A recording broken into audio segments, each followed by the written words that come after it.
दोस्तों, स्वागत है आपका हमारे चैनल पर।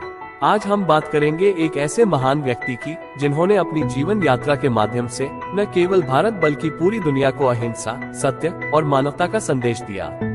वो व्यक्ति थे मोहनदास करमचंद गांधी, जिन्हें हम सब महात्मा गांधी के नाम से जानते हैं। इस वीडियो में हम आपको महात्मा गांधी के जीवन की प्रमुख घटनाओं, उनके संघर्षों और उनके अद्वितीय सिद्धांतों के बारे में विस्तार से बताएंगे। तो चलिए बिना देर किए शुरू करते हैं। महात्मा गांधी का जन्म 2 अक्टूबर 1869 को गुजरात के पोरबंदर में हुआ था। उनका पूरा नाम मोहनदास करमचंद गांधी था। उनके पिता करमचंद गांधी पोरबंदर के दीवान थे और उनकी माता पुतलीबाई एक धार्मिक और करुणामयी महिला थी। गांधी जी का बचपन एक साधारण लेकिन संस्कारशील वातावरण में बीता। उनकी माता पुतलीबाई धार्मिक प्रवृत्ति की थी और उनका गहरा प्रभाव गांधी जी पर पड़ा। उन्होंने अपने माता पिता से ही सत्य, करुणा और अहिंसा के मूल्यों को सीखा। गांधी जी के बचपन का एक किस्सा काफी प्रसिद्ध है, जिसमें उन्होंने एक शिक्षक के कहने पर भी परीक्षा में नकल करने से मना कर दिया था। इस घटना से यह स्पष्ट हो गया था कि सत्य के प्रति उनकी निष्ठा बचपन से ही प्रबल थी। गांधी जी ने अपनी प्रारंभिक शिक्षा पोरबंदर और राजकोट में प्राप्त की। वो एक औसत छात्र थे, लेकिन उनकी नैतिकता और ईमानदारी हमेशा सर्वोच्च रही। 1888 में उन्होंने कानून की पढ़ाई करने के लिए इंग्लैंड जाने का निर्णय लिया। यह निर्णय उनके परिवार के लिए कठिन था, विशेष रूप से उनकी माता के लिए, क्योंकि इंग्लैंड जाने का मतलब था अपने बेटे को लंबे समय तक दूर रखना। लेकिन गांधी जी ने अपनी माता को वचन दिया कि वो वहां जाकर भी भारतीय संस्कारों का पालन करेंगे और मांस, शराब आदि से दूर रहेंगे। इंग्लैंड में उन्होंने कानून की पढ़ाई की और 1891 में बैरिस्टर की डिग्री प्राप्त कर भारत लौटे।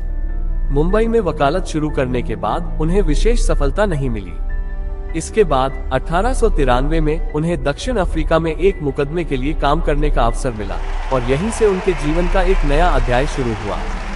दक्षिण अफ्रीका में गांधी जी को पहली बार नस्लीय भेदभाव का सामना करना पड़ा। एक घटना जिसने उनकी जिंदगी बदल दी वह थी ट्रेन में उन्हें प्रथम श्रेणी के डिब्बे से बाहर फेंक देना, केवल इसलिए क्योंकि वह भारतीय थे। इस घटना ने गांधी जी के मन में नस्लीय भेदभाव के खिलाफ लड़ाई लड़ने की आग लगा दी। दक्षिण अफ्रीका में उन्होंने सत्याग्रह की अवधारणा को विकसित किया, जो उनके जीवन का प्रमुख सिद्धांत बना। सत्याग्रह का मतलब था सत्य के प्रति आग्रह या सत्य के लिए संघर्ष। उन्होंने अहिंसक विरोध का मार्ग अपनाया और भारतीय समुदाय के अधिकारों के लिए संघर्ष किया। दक्षिण अफ्रीका में बिताए गए 21 सालों के दौरान गांधी जी ने वहां के भारतीयों के लिए अनेक संघर्ष किए और उनकी स्थिति में सुधार किया। 1915 में गांधी जी दक्षिण अफ्रीका से भारत लौटे। यहाँ की स्थिति भी कम चुनौतीपूर्ण नहीं थी। भारत उस समय ब्रिटिश शासन के अधीन था और देश में स्वतंत्रता की लहर उठ रही थी। गांधी जी ने भारत में ब्रिटिश शासन के खिलाफ संघर्ष करने का निश्चय किया, लेकिन उनका तरीका बाकी नेताओं से अलग था। उन्होंने भारतीय जनमानस को जागरूक करने के लिए पूरे देश का दौरा किया और हर जगह किसानों, मजदूरों और गरीबों की समस्याओं को समझा। उन्होंने महसूस किया कि ब्रिटिश शासन के खिलाफ संघर्ष में सबसे बड़ा हथियार अहिंसा हो सकता है। 1917 में चंपारण और 1918 में खेड़ा में उन्होंने किसानों के अधिकारों के लिए सफलतापूर्वक संघर्ष किया। चंपारण सत्याग्रह में किसानों को नील की खेती करने के लिए मजबूर किया जा रहा था, जबकि खेड़ा में किसान अकाल के बावजूद करों का भुगतान नहीं कर पा रहे थे। इन आंदोलनों में गांधी जी ने सत्याग्रह का उपयोग किया और किसानों की समस्याओं का समाधान निकाला। 1919 में ब्रिटिश सरकार ने रोलेट एक्ट पास किया, जिसके तहत सरकार को बिना मुकदमे के किसी भी व्यक्ति को गिरफ्तार करने का अधिकार मिल गया। इस कानून के खिलाफ गांधी जी ने असहयोग आंदोलन की शुरुआत की। असहयोग आंदोलन के तहत लोगों से अपील की गई कि वे ब्रिटिश सरकार का बहिष्कार करें, सरकारी नौकरियों, स्कूलों और वस्त्रों का त्याग करें। असहयोग आंदोलन में पूरे देश ने गांधी जी का साथ दिया। लाखों लोग इस आंदोलन से जुड़े और ब्रिटिश शासन के खिलाफ एकजुट हो गए। हालांकि 1922 में चौरी चौरा कांड के बाद जब आंदोलन हिंसक हो गया, गांधी जी ने इसे वापस ले लिया। उनके अनुसार हिंसा सत्याग्रह के सिद्धांतों के खिलाफ थी और उन्होंने इसे स्वीकार नहीं किया। 1930 में गांधी जी ने एक और महत्वपूर्ण आंदोलन की शुरुआत की, जिसे नमक सत्याग्रह या दांडी यात्रा के नाम से जाना जाता है। ब्रिटिश सरकार ने नमक पर कर लगा दिया था, जिसे गांधी जी ने अन्यायपूर्ण माना। उन्होंने 12 मार्च 1930 को साबरमती आश्रम से दांडी के लिए पैदल यात्रा शुरू की। इस यात्रा में उन्होंने नमक बनाकर ब्रिटिश कानून का उल्लंघन किया और पूरे देश को जागरूक किया।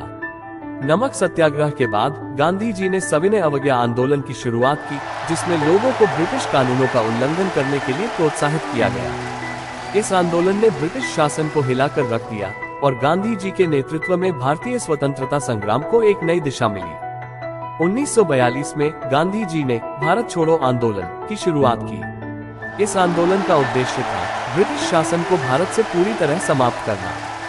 गांधी जी ने करो या मरो का नारा दिया, जो पूरे देश में गूंज उठा। इस आंदोलन के दौरान गांधी जी को गिरफ्तार कर लिया गया, लेकिन देश भर में आंदोलन की लहर दौड़ गई। भारत छोड़ो आंदोलन ने ब्रिटिश शासन की नींव को कमजोर कर दिया और इसके बाद ब्रिटिश सरकार ने यह महसूस किया कि भारत पर शासन करना अब संभव नहीं है। 15 अगस्त 1947 को भारत स्वतंत्र हो गया, लेकिन स्वतंत्रता के साथ ही देश का विभाजन भी हो गया। भारत और पाकिस्तान के बीच विभाजन गांधी जी के लिए एक गहरी पीड़ा का कारण बना। उन्होंने हमेशा से ही हिंदू मुस्लिम एकता का समर्थन किया था और विभाजन को अस्वीकार कर दिया था। विभाजन के समय हुए दंगों में हजारों लोग मारे गए और गांधी जी ने इन दंगों को रोकने के लिए अनशन भी किया। गांधी जी का सपना था कि भारत एक ऐसा देश बने जहां सभी धर्मों और जातियों के लोग एक साथ मिलकर रहें, लेकिन विभाजन ने उनके इस सपने को तोड़ दिया। स्वतंत्रता के बाद भी गांधी जी का जीवन संघर्षों से भरा रहा। वे देश में शांति और सौहार्द बनाए रखने के लिए लगातार प्रयास करते रहे। 30 जनवरी 1948 को नाथूराम गोडसे नामक एक व्यक्ति ने गांधी जी की हत्या कर दी। उनकी हत्या ने पूरे देश को सदमे में डाल दिया और विश्व भर में शोक की लहर दौड़ गई। महात्मा गांधी की मृत्यु के बाद उनके सिद्धांत और विचार आज भी जीवित हैं। उनके द्वारा दिखाया गया सत्य और अहिंसा का मार्ग हमें ये सिखाता है कि सबसे कठिन परिस्थितियों में भी शांति और अहिंसा के साथ संघर्ष किया जा सकता है। महात्मा गांधी न केवल एक स्वतंत्रता सेनानी थे, बल्कि एक विचारधारा थे। उन्होंने हमें दिखाया कि सत्य और अहिंसा के माध्यम से किसी भी समस्या का समाधान संभव है। आज उनके विचार और सिद्धांत पूरी दुनिया में प्रासंगिक हैं। उनका जीवन हमें प्रेरित करता है कि हम भी अपने जीवन में सत्य, अहिंसा और करुणा को अपनाएं। अगर आपको यह वीडियो पसंद आया हो तो इसे लाइक करें और हमारे channel the rise and fall को सब्सक्राइब करें, ताकि आप जान सकें और भी ऐसी कहानियां जो कभी दुनिया पर राज करती थी और फिर इतिहास के पन्नों में कहीं खो गईं। नीचे कमेंट्स में हमें बताएं कि अगली बार आप किसके उदय और पतन की कहानी सुनना चाहेंगे। तब तक के लिए धन्यवाद और देखते रहिए द राइज एंड फॉल।